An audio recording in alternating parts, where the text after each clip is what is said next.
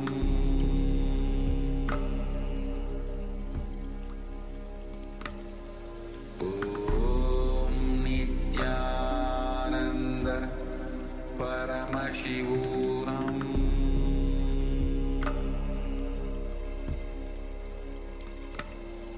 Om Nityananda Paramashivoham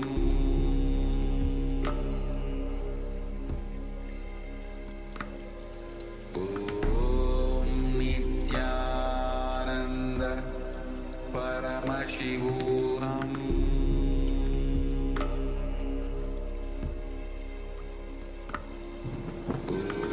Om Nityananda Paramashivoham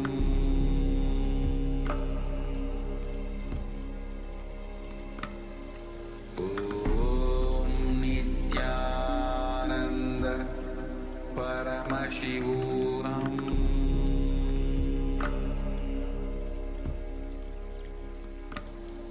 Om Nityananda Paramashivoham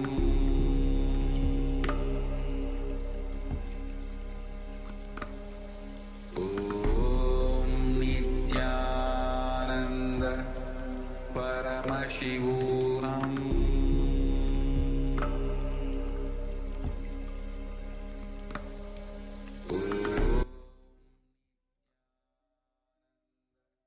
Yes, you can relax now. And now let's take a moment and have a look at the second cup, the one that started off being empty. Have a look at the second cup, and you might need to light a torch to have a look, just to make sure you can see properly whether there are any specks of the ash, of the sacred ash, of the bhasma, of the vibhuti that have teleported from one cup to the other. So please make sure that you pay attention, careful attention. So we've started off with clean cups. So there was nothing in the second cup to start off with. So anything that is in there now is a result of your power manifestation, a result of your teleportation from the first cup into the second cup. So requesting all participants, take a moment, be vigilant, have a look through, and let us know, were you able to teleport the bhasma from the first cup to the second cup? And even all the participants on the YouTube also, you can also start sharing if you are actually you have taken part in the power manifestation, teleporting bhasma or even vibhuti and one container to another container. Please let us know your how you went through this teleportation power manifestation. And this is one of the powerful and mystical powers that Swamiji has given us to manifest. And so please go ahead and let us know your experience of this power manifestation. And also sometimes, so if you don't see anything to start off with, also you can just wipe your finger on the cup itself and have a look, have a close look on your finger. Sometimes the particles, and also in terms of the different angles of the light, the light actually falls onto these particles. You might not be able to see properly in the cup itself. So so you can also swipe the finger and have a close look at the finger, see if anything has actually manifested, has actually gotten onto your finger as well.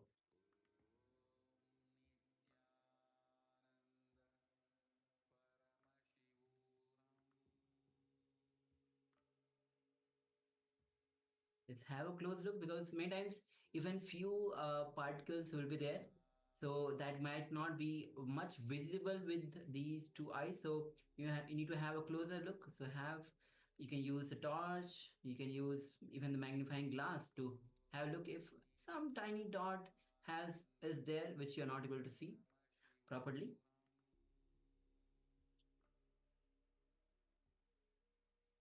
And that's how it starts. And the more and more you manifest this power, it will be clearly visible as the quantity will increase. You will be able to see more number of particle of the vibhuti or even the kumkum that you are manifesting or teleporting. Yes, and reminding participants, it is in fact Swamiji that is manifesting through you. It is the divine that is manifesting through you. So it is important to understand it's the feeling connection. We want to hone that feeling connection, to grow that feeling connection to Swamiji and to the divine, to the cosmic superconsciousness that is Paramashiva. Yes. And actually, it is when you have that deep feeling connection with Bhagwan, with deep feeling and surrender to the supreme pontiff of Hinduism, you will see that it simply starts manifesting. Even you will know, you will be also surprised. Yes, I am able to manifest because it is Swamiji who is manifesting through you. Yes, Swamiji beautifully says that if you manifest, if you have success, then it is his success. If you have failure, then it is his failure. So put everything onto Swamiji, onto his shoulders, and you will also feel a lot more relief, a lot more lighter, and you won't be so serious either. So this is also a very important aspect. Whenever you sit down to power manifest, don't treat it as a job. Don't treat it as something that you must do. You don't concentrate. Don't be too serious. It has to be almost as a play. So almost casual. It is casual interaction with Swamiji. So please understand this. So do not concentrate. Do not strain. Do not blame yourself. Do not start going into self-blame, and do not have any judgment of yourself, self-doubt. So again, these things are related to the mind. The mind will get in the way. The mind is related to the false self, which is the ego. So the ego has its game to play, but our true self is the divine self, is the self that we attain, that we connect to in this space between the two thoughts, in the restful awareness space. Bhananda Guru says still manifesting. Yes, so yet to manifest. Yes, thank you very much for sharing that. So even if you're yet to manifest, I do appreciate the fact that Ma Ananda Gaurarupini says, I'm still manifesting, yet to manifest, I'm yet to manifest. So again, it is important to have that positive frame of mind as well. So we are not concentrating on the negative, we are concentrating on the putting the highlight onto the positive. I am yet to manifest, I will be manifesting, because it is possible for all of us. And also with regards to if you haven't manifested yet, also have a look inside. Is there anything that is stopping you? Have you got any thoughts that are stopping you from manifesting this power? Have you got any doubts? Hey, is this power really possible?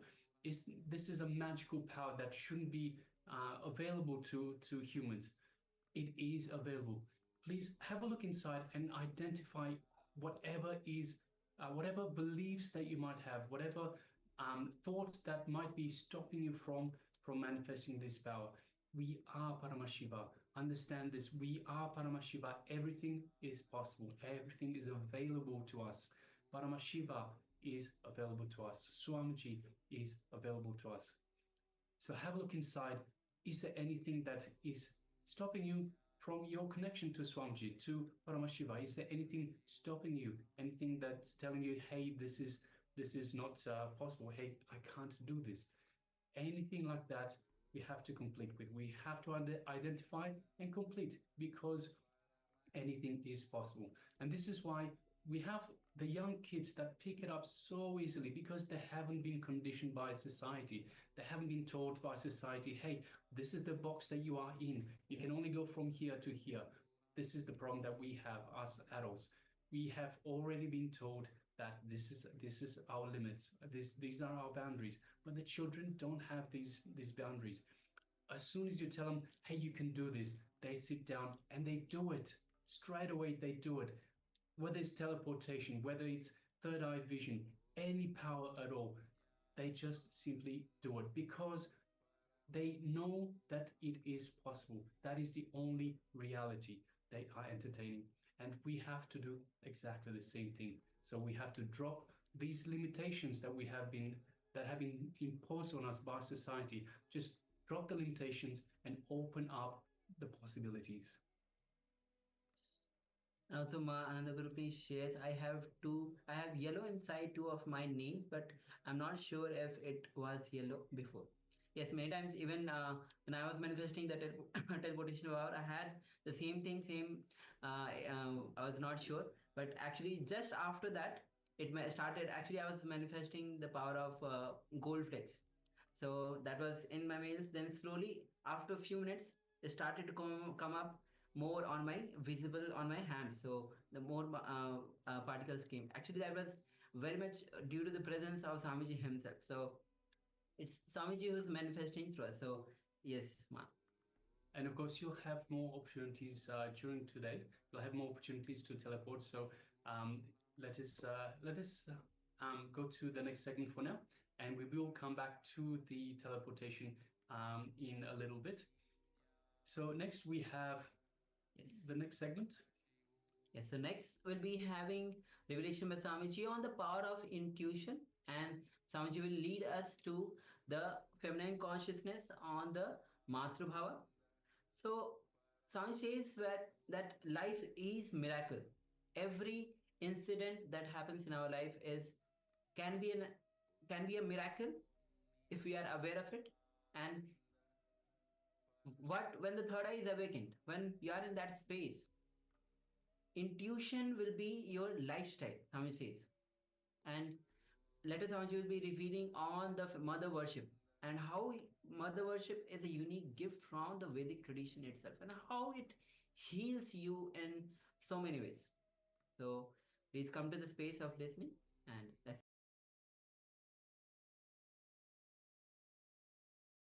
Intuition, wonderful subject.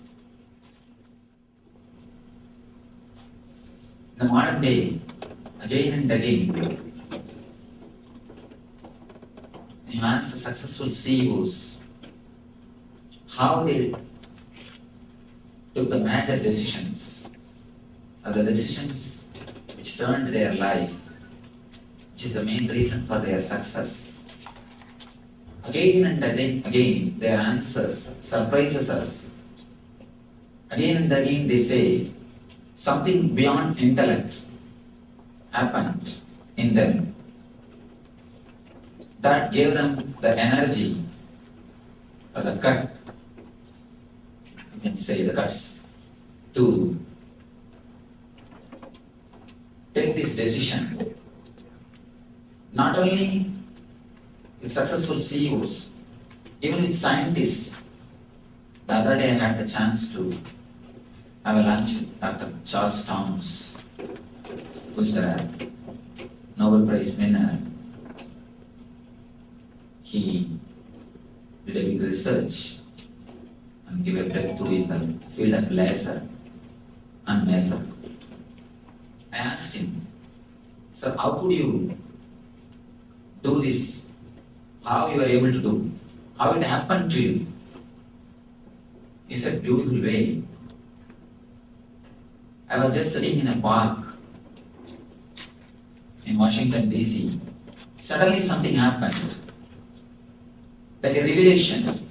The conclusion was there in me. Suddenly it was revealed to me. I penned down what I experienced. Now I had a big difficulty. I know the conclusion, but I don't know the steps.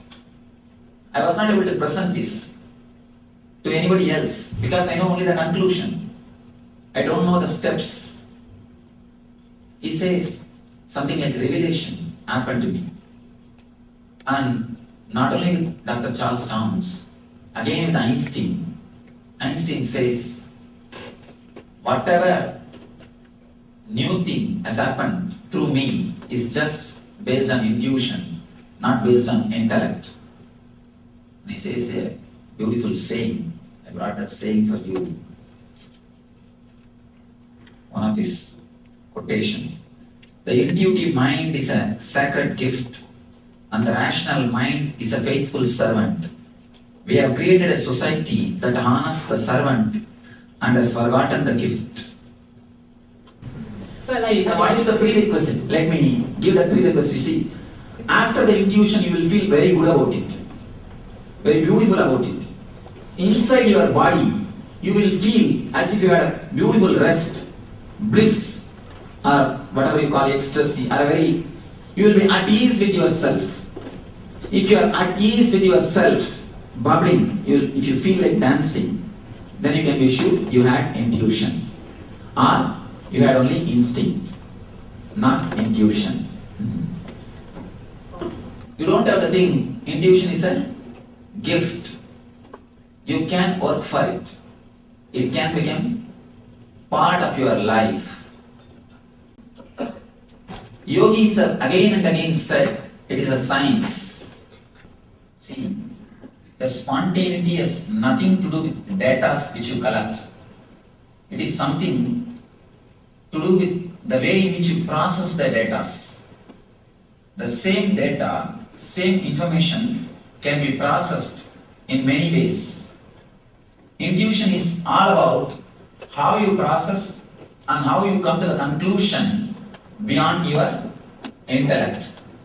We can prepare ourselves, we can tune ourselves to this intuition energy through techniques, through methods which we call meditation. Intuition is something which happens to you beyond your intellect. Suddenly you know for sure that this is the right thing, and you have enough energy also to do it, but you don't know the step. Because this unconscious is always quantum leap. You don't know the step, how you came to the conclusion, but you know for sure this is right. This energy is needed whenever you face a situation when there was no precedence and you have very minimum data. With that minimum data you have to take decision and there was no precedence. In this type of situation, another one, you have a lot of choices. You are not able to decide what you are supposed to do.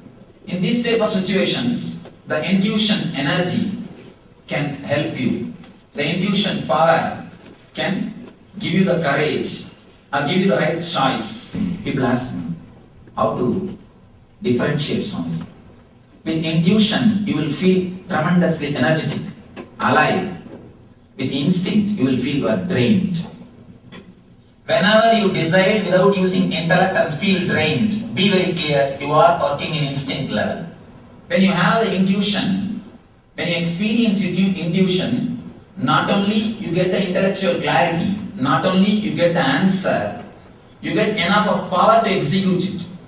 You don't know. You just have the power. The potential power which is inside your being is just unleashed.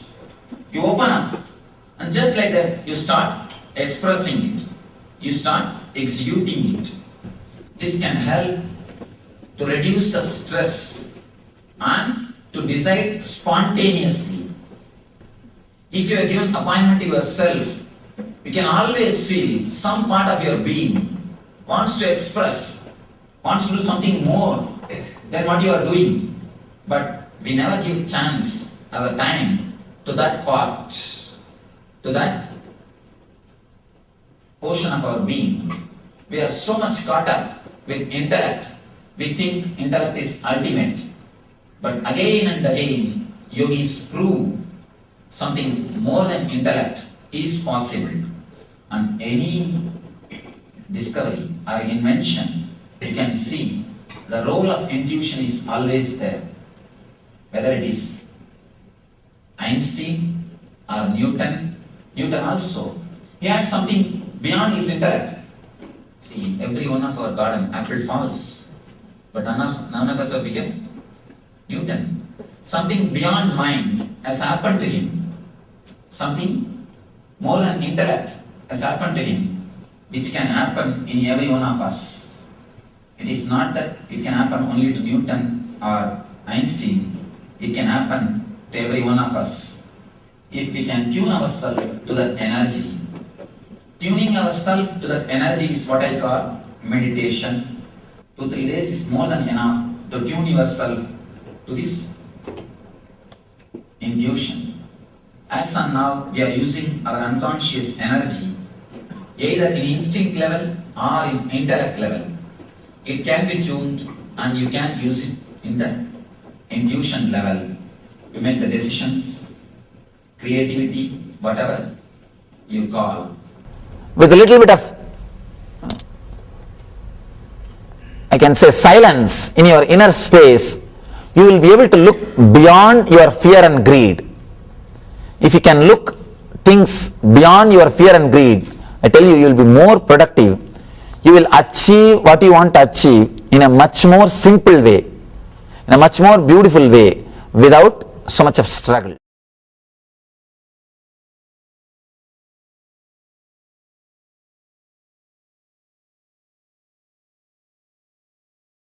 Actually, if you take this technical knowledge separately, it will not have any meaning.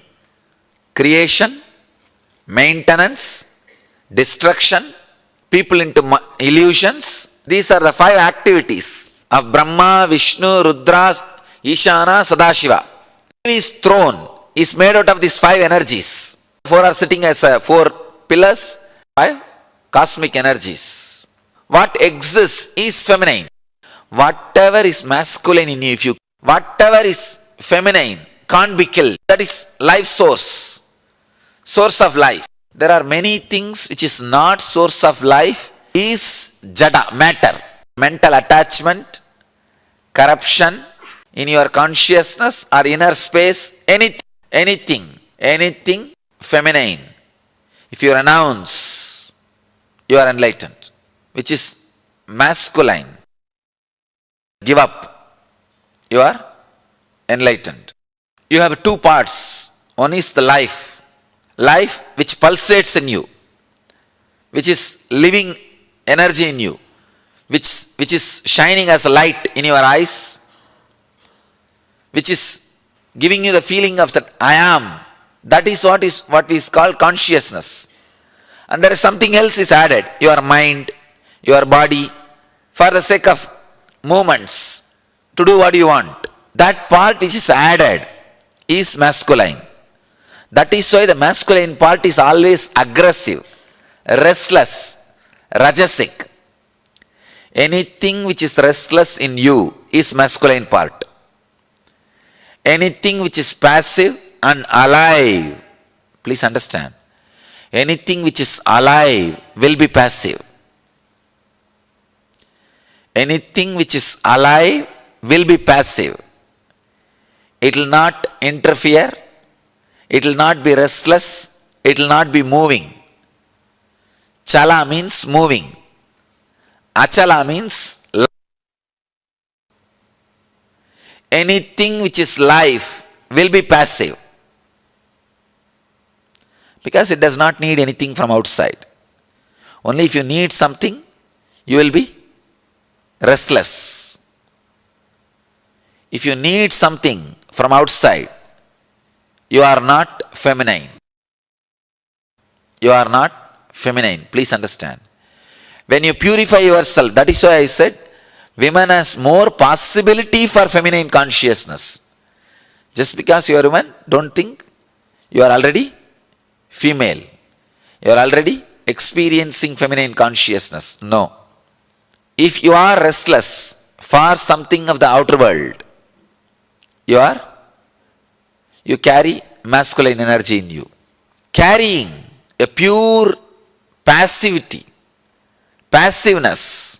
is life. Carrying that pure life is feminine quality. When I utter the word passiveness, you have some idea.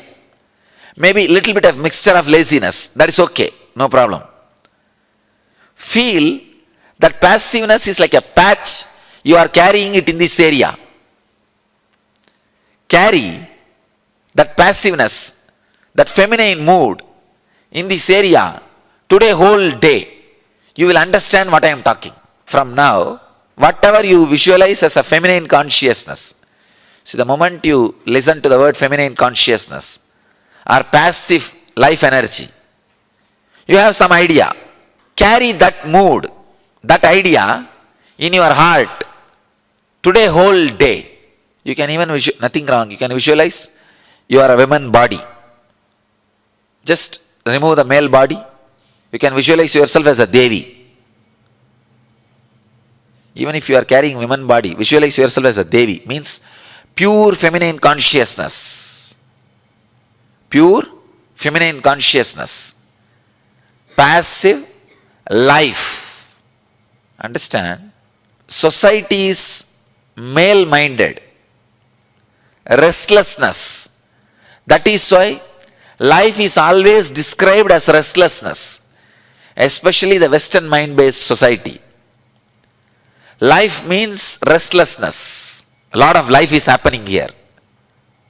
I don't know how these fellows are saying that New York is a place where life is happening. So much of restlessness. Nobody knows why people are running. But that is the symbol of life. They call it Big Apple, na? Big Apple. Big Apple. Symbol of life. Understand? Because of that mental setup, you also imbibe the idea. Life means masculine, restlessness. No. Life means deeply passive and feminine. I can say one of the biggest calamity happened to the human civilization is women are asked to work and make living like men, for which they are not created. Please understand. That's one of the worst calamity. Because the role they need to play, the contribution they need to do, did not happen because they were used to create infrastructure. Manu says very clearly, anywhere women are used to create infrastructure, that place will be ruled by ghosts. Now I think all of you can understand the meaning of that word Manusmriti. Manu is not degrading women. He is giving them the right place, which West does not understand. Which West does not understand. Understand? He says, if women are used to create infrastructure, that country will be ruled by ghosts. Means people who are depressed, people who are demons. That's what is happening. That's what I am saying. Because women have a better role to play on human consciousness. They are living models and examples of intense passive life energy. They need to remind planet Earth again and again about living enlightenment, the feminine consciousness by their life. But when they are when they are used to create infrastructure, that priority of awakening the feminine consciousness, radiating feminine consciousness is lost. When that is lost, I can say the model is lost and lifestyle is lost. Again, Manu says very clearly, unless the depression from women is removed, the society cannot evolve. If women, you see, in the feminine consciousness, if the restlessness is planted, the goal orientation is planted by the society, naturally she will suffer in depression. Because her consciousness is not hardwired for that. Feminine consciousness, woman body is not hardwired to create infrastructure for civilization. There is so many files, so much to tell, because I myself basically a Devi worshipper. The first mantra I got initiated into is Devi mantra, and the first experience which I had is feminine consciousness. And I can say the person who gave me sannyas, first I received 2-3 initiations, different things from different people. The first one was from female guru, and my first disciple, Mantra Diksha, female, and first my sannyasini is a woman. If you see the whole thing, if you exist as you are in feminine consciousness. If you want anything and move physically or mentally, you are in masculine consciousness. So that anything which you want physically or mentally and moving, if that movement is stopped, you are done. Nothing else. That's all. If you just remain in the feminine consciousness, you are done. Oh God, I can go on and on and on, express so much about. If men are asked to create infrastructure and women are asked to radiate the feminine consciousness, the whole civilization would have been different. All the religions based on sacred feminine energy are peacemaking religions, accepts everybody, everything. All the religions based on masculine are all terrorist religions, cannot tolerate others' existence. See, I am giving you the very clear base definitions. All the mother-based religions, sacred feminine-based religions, not only they will be passive, accepting everything. Anything which cannot tolerate others is masculine. Connect each file which is coming out of me with your questions. I think then I'll be able to tell more things, because now too much is there. If I connect with your questions, you will be able to relate, and these truths can work on you. I think before starting the questions, few minutes, just sit as Devi with a deep, passive life. Sit as Devi. Don't bother whether you are carrying a male body or female body. Just sit as Devi. Pure feminine consciousness, which is beyond male body or female body. Be Devi. See very clearly, your body is not there. In your place, Devi is sitting as you.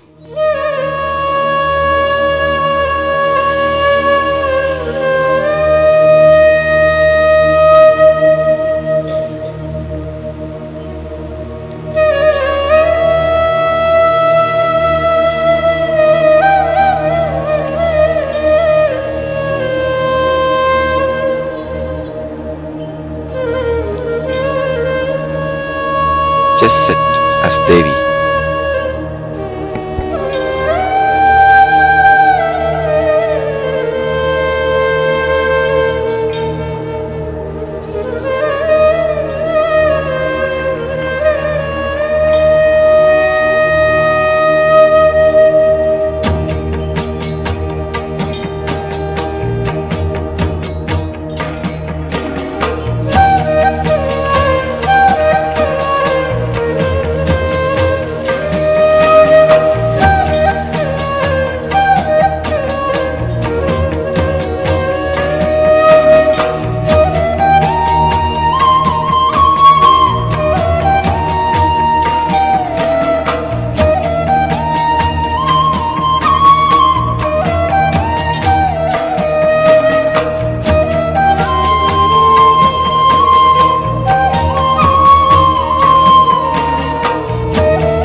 Just feel you are the center of the universe, the sacred feminine consciousness.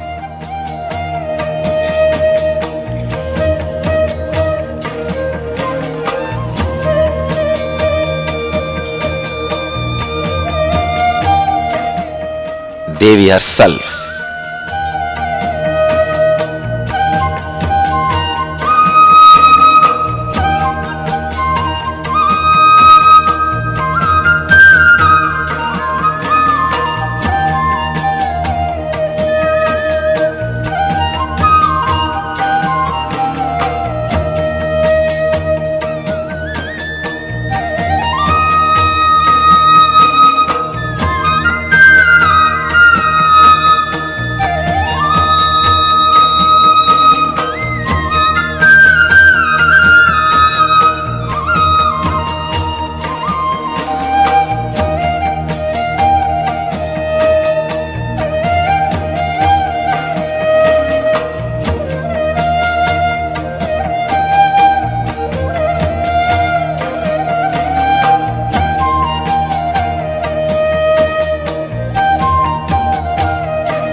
I'll answer your questions.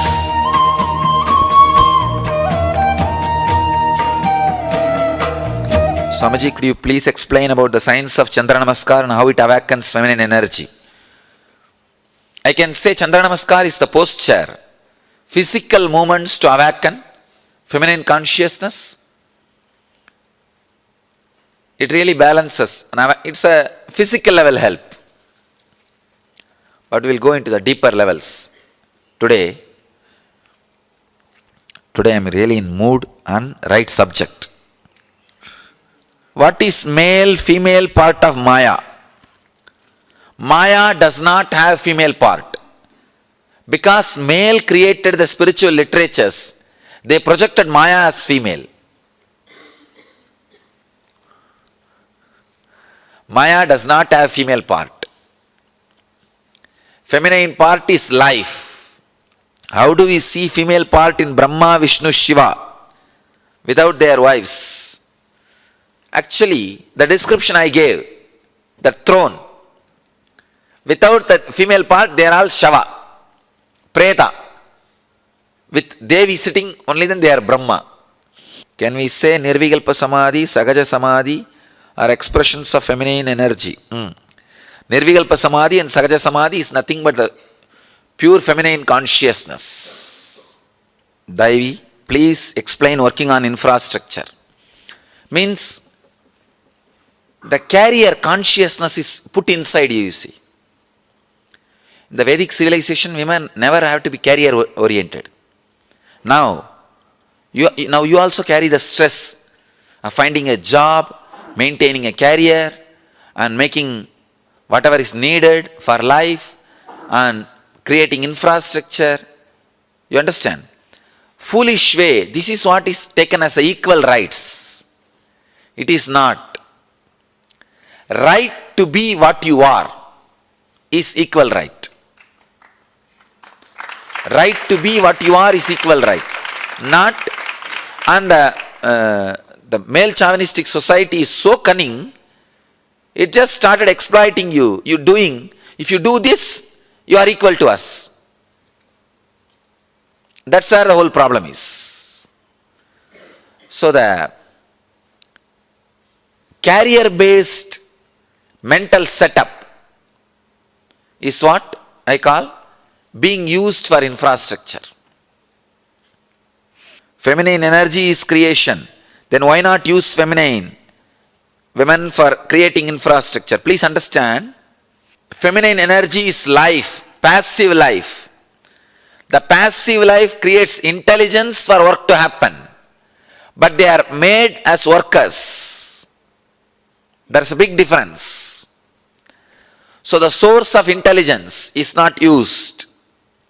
People ask me many times, This is especially press. Why don't you go and do social service in every village, Swamiji, instead of sitting and taking classes? These fools don't know. By sitting and taking classes, I am creating thousands of social workers. I am creativity, creation.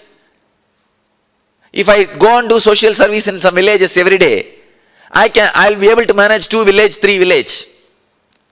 But if I am sitting and radiating this energy, I can create thousands of social workers. You understand the difference? Same thing. Originally, in all evolved civilization, the high class, the Brahmin community, evolved civilizations, in those days I am saying, not now, Brahmins, the Chettiars, all those communities, women are the consultants. They held the wealth and financial decisions. They are decision makers. Could you please give us some clarity on feminine qualities that fosters and grows Devi consciousness? Deep, passive life. Even compassion, motherliness, all these things are smell of feminine consciousness. Not feminine consciousness itself. Feminine consciousness is a deep, passive life. That's the description I can give. Given the social setup today, what can we do to start awakening feminine energy in women? I'll answer this question elaborately. After the breakfast, I'll attend that. This gives complete light on Sankhya philosophy, Prakriti Purush. Purush putting seed is infrastructure. Yes. Bhagavaji. It's actually one of the biggest philosophical problem I have solved today morning's discussion. If you guys are not earlier educated in the philosophy, you may not understand. Only people who are educated in the philosophy can relate to what I was saying. I think this is the biggest complication in Sankhya system. I have solved it just in half an hour. Chaitanya's Raghanuraga Bhakti. Yes, Raghanuraga Bhakti. Again the same. Raseshwari. Raseshwari plays the role in Chaitanya's tradition. Ashtavakra merging in Radha Krishna. The feminine consciousness. While doing the meditation, I felt my Anahata opening up and merged into Anandagandha. Slowly my Vishuddhi started opening up and then Sahasrara. Eventually it all ended in the Anahata opening up. Again with a fresh and radiant lotus flower in it. Does this make sense? It makes sense. It's working, ma. All right. Wonderful questions. Sadashiva's question. Every question I can connect one file which is getting downloaded in me and it will be useful for you guys. Not only that, for posterity. I have decided all these things will get edited and come out as books.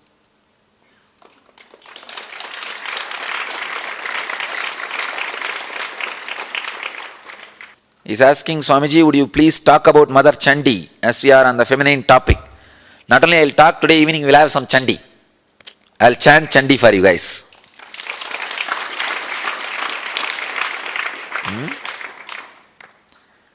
Give more light on chakras and feminine consciousness. Actually, Muladhara is masculine, Swadhisthana is feminine, Manipuraga is masculine, Anagata is feminine, and after Anagata, everything is feminine. So I will talk on all these things. Today I will chant little Chandi to awaken the feminine consciousness in all of you. Let's gather for next session. Thank you.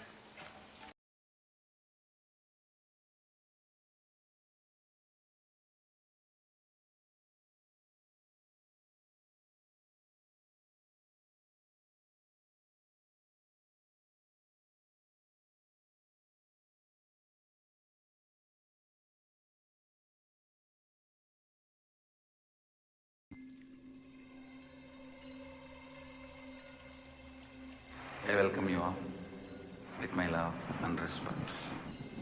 Let you all open all your 3 eyes. Om Nityananda Para